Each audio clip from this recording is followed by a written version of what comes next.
Hello friends and my dear students. Myself Komal Walde from RBNB College, Shri Rampur, District Ahmednagar. Today we are going to discuss the topic nucleus.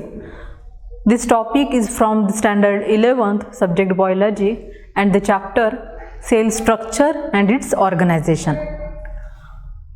So nucleus, in the typical cell, there is in the center there is the nucleus is present, and peripheral region there is the cytoplasm. The nucleus is very important cellular organelle. It is very important cell organelle which control the all cellular organelles and which maintain the coordination between remaining cellular organelles. The nucleus, the clear structure of the nucleus is seen during the interphase. During the interphase, it is the resting phase of the cell in which the clear structure of the nucleus can be studied. Okay, so in the interphase of nucleus, it consists the four parts. It consists four parts, the namely nuclear envelope, nucleoplasm, nucleolus, and the chromatin network. Okay. So first one is the nuclear envelope. The nuclear envelope is double-walled structure, or we can say that double-walled membrane which is covering to the genetic material. In the eukaryotic cell, the true nucleus is absent. Means what? The genetic material is bounded by the nuclear membrane. That's why we can say that in the eukaryotic cell, the true nucleus is absent, and true nucleus consists the nuclear envelope.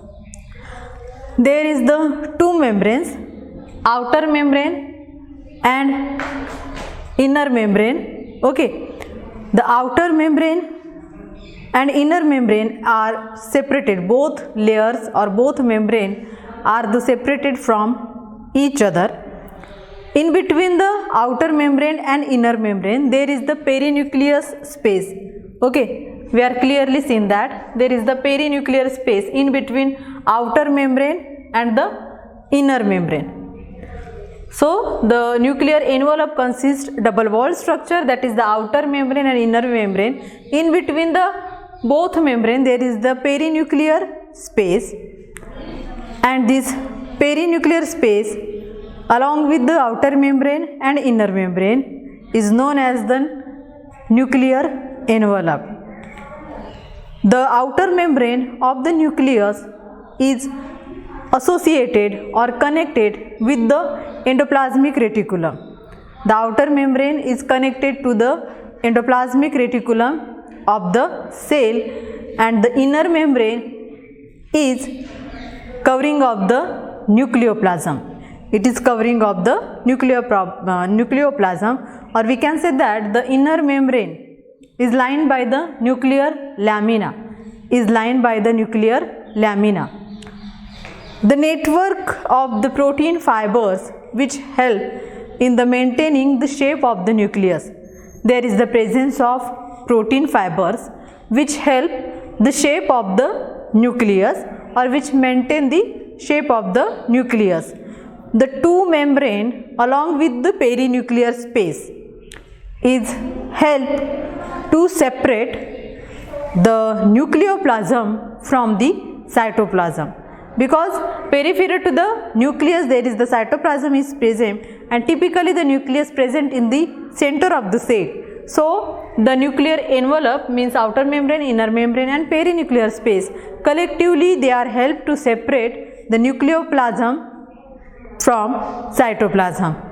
Again, at the places we are clearly seen that at the places there is some gap is present in between the nuclear envelope or the nuclear membrane. This small gap or small opening is known as the nuclear pore. This small gap or the opening of the nuclear membrane is known as the nuclear pore, and these nuclear pore are guarded by the pore complex.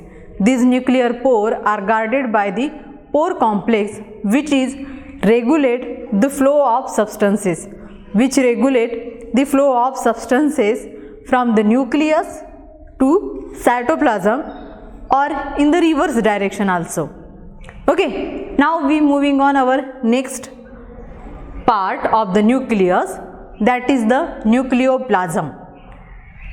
The nucleoplasm, it is present inside the nucleus, or we can say that inside the nuclear membrane there is the nucleoplasm. It is also known as karyolymph. The nucleoplasm is also known as karyolymph, which contain the various substances like nucleic acid, protein molecules, again the minerals and salt, etc. are present in the nucleoplasm. It contains the chromatin network also. The nucleoplasm contains chromatin network and nucleolus, means remaining two parts of the nucleus is present in the nucleoplasm. Again, the nucleolus is also another component of the nucleus. The nucleolus is the third component of the nucleus which is not bound by the membrane. The nucleolus of the nucleus is not bounded by any membrane, and it is made up of, the nucleolus is made up from the rRNA, ribosomal protein, and the nucleolus is known as the, means it is best known as the site of ribosome biogenesis. The nucleolus is known as the site of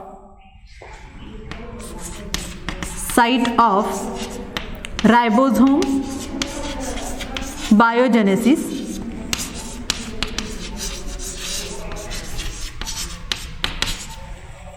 Is the site of ribosome biogenesis, and depending on the synthetic activity of depending of the synthetic activity of cell, there is one or more nucleus is present, means nucleus is also known as nuclei. So depending upon the properties or depending upon the activity of cell, there is more than single nucleus also present in the cell.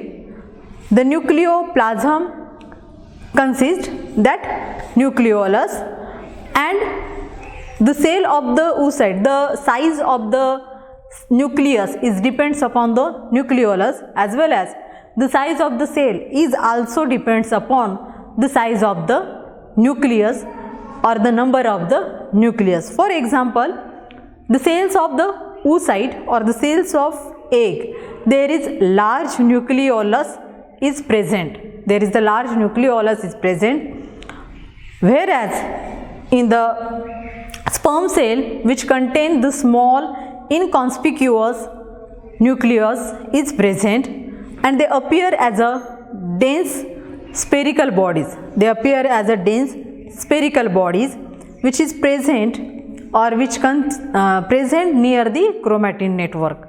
The nucleolus is present near the chromatin network. They produce rRNA. The nucleolus which is produce rRNA and ribosomal protein. That's why it is known as the site of ribosome biogenesis. Again, the nucleolus is transported to cytoplasm, which is together form ribosomes. The nucleolus with rRNA togetherly form the ribosome. Now the next part of the nucleus, that is the chromatin network. In the diagram of the nucleus, we are clearly seeing that there is the thread-like projection. There is the thread-like network is formed, which is known as the chromatin network or which is known as the chromatin material. The nucleus contains genetic information. It contains the genetic information is in the form of chromosome, which are nothing but the DNA molecules associated with the proteins. The chromosomes are what? DNA molecule associated with the protein. In the non-dividing cell, during the resting phase, the chromosomes appear as a thread-like structure. The chromosome appears as a thread-like network and cannot be identified individually. Means they cannot be form a chromosome. They are only in the thread-like structure and they are not identified individually. This network is called as the chromatin network, or we can say that it is also known as chromatin material. The chromatin network is known as the chromatin material. Again, the nucleus or the nucleus consists chromatin material which contain DNA, histone and non-histone protein, which contain DNA, histone and non-histone proteins and RNA also. And we know that the chromatin network is what? DNA associated with the protein. So in some region, the chromatin DNA is more active.